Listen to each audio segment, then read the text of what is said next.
Hello friends, எல்லாருக்கும் வணக்கம். எல்லாரும் எப்படி இருக்கீங்க? இன்னைக்கு நாம ஹிந்தியில இந்த வருஷம் வெளியான காந்தி டாக்ஸ் படத்தை பத்தி தான் பார்க்க போறோம். விஜய் சேதுபதி நடிச்சு இப்படி ஒரு படம் வந்துச்சேன்னு உங்கள பலருக்கு தெரியாம கூட இருக்கலாம். இந்த படத்துல வசனமே கிடையாது. அவங்க உடல் மொழியை வச்சு நம்மளா தான் கதையை புரிஞ்சுக்கணும். காந்தி படம் போட்ட ரூபா நோட்டு ஒரு மனுஷன் வாழ்க்கையை எப்படியெல்லாம் ஆட்டி படைக்குதுன்னு சில பல ட்விஸ்டுகளோட சொல்லி இருக்க கதை தான் இது. இந்த படம் சர்வதேச திரைப்பட விருதுகள்லயும் கலந்துகிட்டு பல அவார்டுகளையும் வாங்கியிருக்கு. அதுக்கு முன்ன நீங்க நம்ம சேனலுக்கு புதுசா வந்திருக்கீங்கன்னா மறக்காம சப்ஸ்கிரைப் பண்ணி சப்போர்ட் பண்ணுங்க நண்பர்களே. வீடியோவை லைக் பண்ணிட்டு பாத்தீங்கன்னா அது சேனல் வளர்ச்சிக்கு மேலும் உபயோகமா இருக்குன்னு தாழ்மையோட கேட்டுக்கிறேன். வாங்க கதைக்குள்ள போலாம். மும்பைல ஏழை மக்கள் அதிகமா வசிக்கிற ஒரு ஸ்லம் ஏரியா. அங்க எல்லாமே பொது டாய்லெட் தான். அங்க காலையில பாத்ரூம் போறதுக்காக பெரிய பட்டாளமே வெயிட் பண்ணிட்டு இருக்காங்க. இங்க மகாதேவ் அப்படின்னு ஒரு நபர் தன்னோட அம்மாவை தூக்கி வச்சுக்கிட்டு லைன்ல வெயிட் பண்றாரு. இந்த மகாதேவ் தான் அந்த கதையோட ஹீரோ. இவர் அம்மாவுக்கு பக்கவாதம் வந்து கையும் காலும் இழுத்துக்குச்சு. அவங்கள டாய்லெட்டுக்கு கூட்டு போறதுக்காக தான் வெயிட் பண்ணிட்டு இருக்காரு. அப்ப தூரத்துல இருந்து ஒரு பாட்டி இங்க தூக்கிட்டு வாப்பான்னு சொல்லி உதவுறாங்க. இவரும் அம்மாவை உள்ள அனுப்புறாரு. அப்படியே கட் பண்ணா அதே மும்பைல இன்னொரு இடத்துல ஒரு கோர்ட் வளாகத்துல போஸ் அப்படின்னு ஒரு நபர் டென்ஷனா தம் அடிச்சிட்டு இருக்காரு. இவர் ஒரு பெரிய கோடீஸ்வரர் தொழிலதிபர். ஆனா இப்ப இவர் மேலதான் கோர்ட்ல கேஸ் போட்டிருக்காங்க. இவர் கம்பெனி நிறைய நஷ்டமானதால இவருடைய பங்குதாரர்கள் எல்லாம் இவரை கோர்ட்டுக்கு இழுத்துட்டாங்க. போஸும் எவ்வளவு முயற்சி செஞ்சு தான் தரப்பு நியாயத்தை வெளிப்படுத்த பாக்குறாரு. ஆனா கோர்ட்ல சீக்கிரமே இவரு எல்லா பங்குகளையும் வித்து செட்டில் பண்ணி ஆகணும்னு சொல்லி தீர்ப்பு கொடுத்துட்றாங்க. இதை கேட்டு நொறுங்கி போன இவரு அங்கேயே உட்காந்து காதறி அழுதுகிட்டு இருக்காரு. இன்னொரு பக்கம் நம்ம ஹீரோ மகாதேவ் வீட்டுல அவரோட அப்பா போட்டோவை காமிக்கிறாங்க. ஆக்சுவலா இந்த அப்பா தூய்மை பணியாளரா வேலை பார்த்திருப்பாரு. டியூட்டி நேரத்துல இறந்தும் போயிட்டாரு. எப்படியாவது அப்பாவோட வேலையை வாங்கினா நாம நல்லா செட்டில் ஆயிடலாம்னு சொல்லி இவர் முயற்சி பண்றாரு. ஆனா நிறைய அலைக்கழிச்சுக்கிட்டே இருக்காங்க. இதனால ரொம்ப வறுமையில வாழ்ந்துட்டு இருக்காரு. அம்மாவுக்கு வேண்டிய பணிவிடைகள் எல்லாம் செஞ்சு வச்சுட்டு இவர் வழக்கம் போல இன்டர்வியூக்கு கிளம்ப, இவர் வீட்டுக்கு எதிர் வீட்டுல காயத்ரி அப்படின்னு ஒரு பொண்ணு நின்னு இவரையே பார்த்துட்டு இருக்காங்க. இவங்க தான் ஹீரோயின். காயத்ரி சைகை மொழியில வேலைக்கு கிளம்பிட்டியான்னு கேக்குறாங்க. இவங்க ரெண்டு பேருக்குள்ளயும் ஆல்ரெடி காதல் போய்கிட்டு இருக்கு. இவங்க காதல் கதை எல்லாத்தையுமே ஒரு பாடல் காட்சி மூலமா சிம்பிளா நமக்கு காமிக்கிறாங்க. நம்ம ஹீரோ பஸ்ல வேலைக்கு போய்கிட்டு இருக்கு. அப்ப எதாச்சியா திரும்பி பார்த்தா அங்க இருக்க ஒரு லோக்கல் திருடன் ஒரு ஆள் பாக்கெட்ல பிக் பாக்கெட் அடிச்சிட்டு இருக்கான். அவன் திருடினதை இவரு பாத்துடுறாரு. இவரு பார்த்ததை அவனு கவனிச்சிடறான். கிட்ட வந்து அவனை வெளியே சொன்ன கழுத்து அறுத்துருவேன்னு சொல்லி சிம்பாலிக்கா வான் பண்ணிட்டு போறான். இப்ப இன்டர்வியூக்கு அந்த இடத்துல நம்ம ஹீரோ உள்ள வராரு. அப்ப அங்க இருக்க அதிகாரி ஒரு கப்புல டீ எடுத்து இந்தா குடின்னு குடுக்குறாரு. நம்ம ஹீரோ முதல்ல தயங்கினாலும் சரி நல்ல அதிகாரி போலன்னு டீயை வாங்கி ஃபுல்லா குடிக்கிறாரு. இதுல கடுப்பான அதிகாரி நீ ரிஜெக்டட்னு சொல்லி எழுதி ஃபைலை தூக்கி மூஞ்சில அடிக்கிறாரு. என்ன நடந்துச்சுன்னு ஹீரோவுக்கு ஒண்ணுமே புரியல. இப்ப வெளியே வந்து ஜன்னல் வழியா உள்ள வேடிக்கை பார்த்துட்டு இருக்காரு. அப்ப உள்ள இன்னொரு ஆள் இன்டர்வியூக்கு போறாரு. அந்த மேலதிகாரி அதே மாதிரியே டீ கப்பை கொடுக்குறாரு. ஆனா இந்த நபர் டீயை வாங்கி பாதி சாசர்ல ஊத்தி எடுத்துக்கிட்டு மீதி பாதி டீயை அந்த ஆபீசர்கிட்டே திருப்பி கொடுக்குறான்.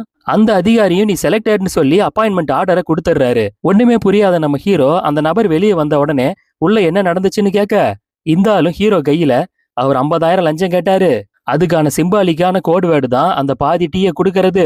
இதை புரிஞ்சிக்காம நீ வந்துட்ட, நான் புரிஞ்சுக்கிட்டேன்னு சொல்றாரு. அப்போ வேலை கிடைக்கணும்னா 50,000 தேவைப்படுதேன்னு சொல்லி ஹீரோ முழிச்சுக்கிட்டு இருக்காரு. கட் பண்ணா போஸுங்கிற அந்த தொழிலதிபர் கோர்ட் தீர்ப்புக்கு அப்புறமா பீச்சில் உட்காந்து சரக்கு அடிச்சிட்டு இருக்காரு. இவருடைய வாழ்க்கை பின்னணி என்னன்னு ஒரு சின்ன பிளாஷ்பேக். இவரு ஃபோர்ப்ஸ் மேகசின்ல பேர் வர அளவுக்கு பெரும் கோடீஸ்வரர் தொழிலதிபரா இருந்தவரு. எதிர்பாராத ஒரு விமான விபத்துல இவருடைய மனைவி, அண்ணி, அண்ணன்னு எல்லாருமே இறந்து போயிருப்பாங்க. மிச்சம் இருக்கிறது இவரோட அம்மா மட்டும்தான். ஆனா அம்மாவோடய ரொம்ப நாள் சந்தோஷமா இருக்க முடியல. அவங்களும் உடல்நிலை சரியில்லாம ஹாஸ்பிட்டல்ல இறந்து போக, நம்மள சுத்தி பணம் இருந்தாலும் அன்பு செலுத்த கூட யாருமே இல்லையேன்னு இவர் பயங்கரமா கதறி அழுகிறாரு. இவருடைய வீழ்ச்சி இங்கதான் ஆரம்பமாகுது. ஒரு நாள் இவருடைய கம்பெனி தீ விபத்துல முழுசா எரிஞ்சு போகுது. இத பார்த்து இவர் கதறிட்டு இருக்காரு. ஏற்கனவே குடும்பத்துல எல்லாரும் இறந்து போயிட்டாங்க. இந்த சம்பவமும் சேர்ந்து இவரை ரொம்பவே பாதிக்குது. கம்பெனில இருக்க எம்ப்ளாயிங்களை முக்காவாசி பேரை வேலையை விட்டு தூக்கிடுறாரு. இப்படிதான் படிப்படியா இவர் நஷ்டத்துக்கு வந்திருப்பாரு.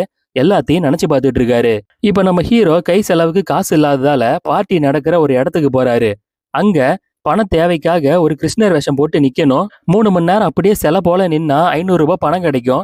இவரு மேக்கப் எல்லாம் போட்டுக்கிட்டு அப்படியே நிக்க, ஆனா அங்க வந்த சின்ன பசங்க வேணும்னே அங்கிருந்து ஐஸ்கிரீமை எடுத்து இவர் முகத்துல அடிக்கிறாங்க. ஆனா அப்ப கூட அசையாம இவர் அப்படியே நிக்கிறாரு. ஆனா கண்ணெல்லாம் கலங்கி போகுது. அதே பார்ட்டிக்கு அந்த பணக்காரர் போஸ் வந்திருக்காரு. அவரு மனித நேயத்தோட இவர் முகத்துல ஒட்டி இருக்க ஐஸ்கிரீம் எல்லாம் தொடச்சி விடுறாரு. 2 பேரும் மாறி மாறி லுக்கு விட்டுக்கிறாங்க. நம்ம ஹீரோ அப்படியே கண் கலங்கிக்கிட்டு அதை வெளிப்படுத்தாம நிக்கிறாரு. நைட்டு ஃபங்க்ஷன் முடிஞ்ச உடனே போஸ் கிட்ட நன்றி சொல்லணும்னு அவர் வீட்டு வாசல் வரைக்கும் போறாரு. ஆனா அதுக்கு மேல இவர் மனசுக்குள்ள ஏதோ ஒண்ணு தடுக்குது. அவர் வீட்டை நோட் பண்ணிக்கிட்டு கிளம்பி வந்துடுறாரு. இப்போ ராத்திரி தன்னோட வீட்டுக்கு வந்த உடனே அம்மா தூங்கிட்டு இருக்காங்க. பக்கத்துல ஒரு சீட்டு இருக்கு. அதுல இனிமே உங்களுக்கு நாளையில இருந்து சாப்பாடு கிடையாதுன்னு இவங்களுக்கு மெஸ்ல இருந்து சாப்பாடு கொடுக்குற ஆளுங்க லெட்டர் வச்சுட்டு போயிருக்காங்க. அது மட்டும் இல்லாம அம்மாவோட மருந்து சீட் எடுத்து பாக்குறாரு. அதுல நிறைய மருந்து வாங்க வேண்டியிருக்கு. இவர் கையில இருக்கிறதும் 200 ரூபாய் தான். இப்படி ஏகப்பட்ட பிரச்சனைகளை வச்சுக்கிட்டு இனி நேர்மையா வாழ முடியாதுன்னு முடிவு எடுக்கிறாரு. மறுநாள் அந்த தொழிலதிபர் போஸை ஃபாலோ பண்றாரு. அவர் ஒரு பஜார்ல சில பொருட்கள் எல்லாம் வாங்கிட்டு இருக்க, இவரு கொஞ்சம் தூரத்துல நின்னு அவரை நோட்டமிடுறாரு. அவர் வீட்டை கொள்ளையடிக்கிறது தான் இவரோட பிளான். அப்போ பஸ்ல ஒரு திருடன் பிக் பாக்கெட் அடிச்சான் இல்லையா, அவனும் அங்கதான் இருக்கான். அவனை கண்டு காணாத மாதிரி முழிக்கிறாரு. அவனும், ஏய் இங்க என்னடா பண்றேன்னு சொல்லி இவரை பார்த்து முறைச்சிட்டு போறான். ஆனா இவரு அவனை அவாய்ட் பண்றாரு. அடுத்து போஸ் வீட்டை நோட்டமிடலான்னு சொல்லிட்டு இவர் பேக் பண்ணிட்டு கிளம்ப, அப்ப இவர் காதலி வழிமறிச்சு எங்க போறேன்னு விசாரிக்கிறாங்க. இவர் அவங்க கையில ஒரு பேப்பரை கொடுத்துட்டு கிளம்பி போயிடுறாரு. அதை திறந்து பார்த்தா, போஸ் வீட்டுக்கு திருட போறேன், உன்னை கல்யாணம் பண்ணிக்கவும் பணம் வேணும், அம்மாவோட மருத்துவ செலவுக்கு வேணும்னு சிம்பிளா குறிப்பு எழுதி கொடுத்திருக்காரு. இதை பார்த்து இவங்க அதிர்ந்து போயிடுறாங்க. ஏன்னா நம்ம ஹீரோவோட நேர்மை பிடிச்சி போய் தான் இவங்க அவரை காதலிச்சிருப்பாங்க. ஆனா இன்னைக்கு அவனும் திருடுற நிலைமைக்கு ஆளாயிட்டானேன்னு சொல்லி தடுக்கலாம் ட்ரை பண்றாங்க. ஆனா அதுக்குள்ள அவரு கிளம்பிட்டாரு. இப்ப பொழுது இறங்குற நேரம் கொஞ்சம் தூரத்துல இருந்து போஸோட வீட்டை நோட்டமிட்டு இருக்காரு. அசந்த நேரம் பார்த்து வீட்டு காம்பவுண்டுக்குள்ள குதிக்கிறாரு. ஒரு இடத்துல ஒளிஞ்சு நின்று நோட்டமிட, அந்த நேரம் ஒரு போலீஸ்காரர் அந்த வீட்டுக்கு வராரு. அவரும் அந்த போஸும் சீரியஸா ஏதோ ஒரு விஷயத்த பத்தி பேசுறாங்க. ஆனா இடையில கண்ணாடி இருந்ததால அவங்க என்ன பேசுனாங்கன்றத ஹீரோவால கேட்க முடியல. பேசுறத மட்டும் கவனிச்சுக்கிட்டு மறுபடியும் வெளியே போறாரு, நைட்டு திரும்ப வரலான்னு சொல்லிட்டு. ஆனா அதே நேரம் அந்த லோக்கல் பிக் பாக்கெட் இருக்கானே, அவனும் போஸோட வீட்டுக்கு திருடலான்னு முதல்ல குதிச்சு உள்ள வரான். கேட்டுக்கிட்டு இருந்த ஒரே ஒரு செக்யூரிட்டி அடிச்சு போட்டுறான். பின்னாடியே அது தெரியாம நம்ம ஹீரோ உள்ள வராரு.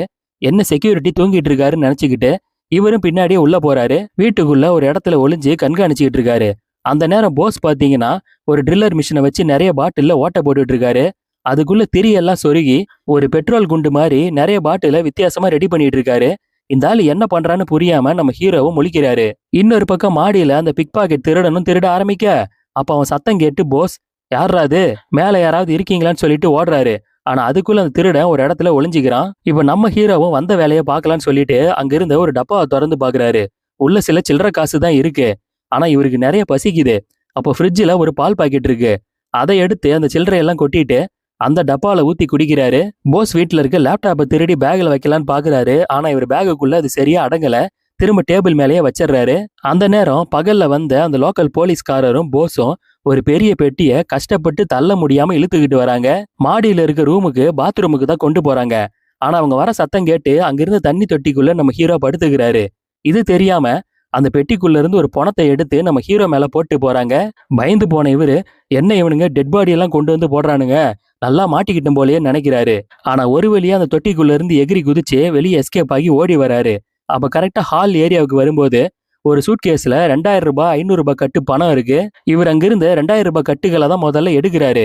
ஆனா உள்ளேயே ஒரு சின்ன பேப்பரும் இருக்கு. அதுல நீங்க இல்லாத உலகத்துல எனக்கு வாழ பிடிக்கலன்னு போஸ் எழுதி இருக்காரு.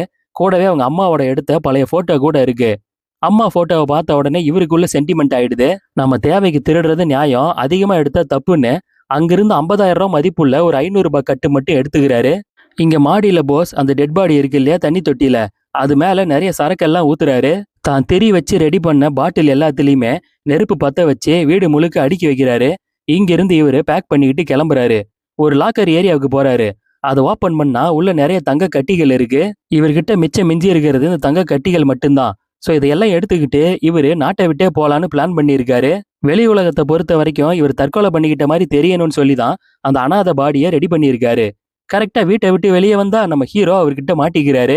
போஸும் கன் பாயிண்ட்ல இவரை மடக்க, அப்போ இவர் கண்களை பார்க்கும்போது அந்த பார்ட்டியில கிருஷ்ண வேஷம் போட்டிருந்த பையன் இவன் தானே கண்ணை வச்சே போஸ் கண்டுபிடிச்சிடுறாரு. நம்ம ஹீரோ டக்குன்னு காலில் விழுந்து, இந்தாங்க சார், இந்த பணத்தை மட்டும்தான் திருடுனேன்னு சொல்லி அந்த 50,000 ரூபாய் கட்டு எடுத்து காமிக்கிறாரு. ஏற்கனவே பார்ட்டியில இவரை பார்த்தது, இப்போ இவரு இவ்வளோ பணம் இருந்து இதை மட்டும் திருடினதை வச்சு இவன் வறுமைக்கு தான் திருட வந்தான்னு போஸுக்கு புரிஞ்சிருது. இதை நீயே வச்சுக்கோன்னு சொல்லி ஹீரோ கிட்டே கொடுத்துட்றாரு. கரெக்டா அதே நேரம் வீட்டுக்குள்ள அங்கிருந்த பாட்டில் ஒன்னொன்னா வெடிக்க ஆரம்பிக்குது. இதை கவனிச்ச போஸ் இப்படி வான்னு சொல்லி ஹீரோ இழுத்துக்கிட்டு அந்த பக்கமா போறாரு. அதுக்குள்ள வீடு கொஞ்சம் கொஞ்சமா வெடிச்சு சேதற, ஆனா அந்த பிக் பாக்கெட் திருடன் இன்னும் வீட்டுக்குள்ளதான் உலாத்திட்டு இருக்கான். அவன் இதை பார்த்து பயந்து தெரிச்சு ஓட, அதுக்குள்ள நெருப்பு அவன் பின்பக்கமா பத்திக்குது. அவன் நெருப்பு காயத்தோடய வீட்டுக்குள்ள இருந்து வேகமா ஓடி வரான். காயத்தோட எஸ்கேப் ஆயிடுறான். கட் பண்ணா ராத்திரி நம்ம ஹீரோ வீட்டுல இருக்க இவர் காதலி வராங்க. எதுக்காக திருட போனேன்னு சொல்லி இவர்கிட்ட கோவப்படுறாங்க. ஆனா இவரு என் நிலைமையை புரிஞ்சுக்கோ, நான் ஒன்னும் திருடல, அவரே தான் எனக்கு இந்த பணத்தை கொடுத்தாருன்னு சைகை மூலமா சொல்றாரு. போஸுக்கு இவரும் உதவி பண்ணி அவரை வெளிநாடு தப்புறதுக்கு ஹெல்ப் பண்ணியிருக்காரு. இப்ப மறுநாள் எரிஞ்சு போன அந்த வீட்டுக்கு போலீஸ்காரங்க வராங்க. போஸுக்கு உதவி பண்ணாரு இல்லையா ஒரு போலீஸ்காரர், அவரும் அந்த டீம்ல இருக்காரு. ஆனா தெரியாத மாதிரியே நடந்துக்கிறாரு. தொழில் நஷ்டம், குடும்பத்திலே எல்லாரும் போயிட்டாங்க. இதனால போஸ் வீட்டை கொளுத்திக்கிட்டு வீட்டோட சேர்ந்து தற்கொலை பண்ணி செத்துட்டாருன்னு போலீஸ்காரங்க மொத்தமா அந்த கிடைச்ச பாடியை வச்சு கேஸை க்ளோஸ் பண்ணிடுறாங்க. இப்ப போஸ் வீட்ல இருந்து கிடைச்ச 50,000 லஞ்சமா கொடுத்து நம்ம ஹீரோ தான் அப்பாவோட தூய்மை பணியாளர் வேலையும் வாங்குறாரு.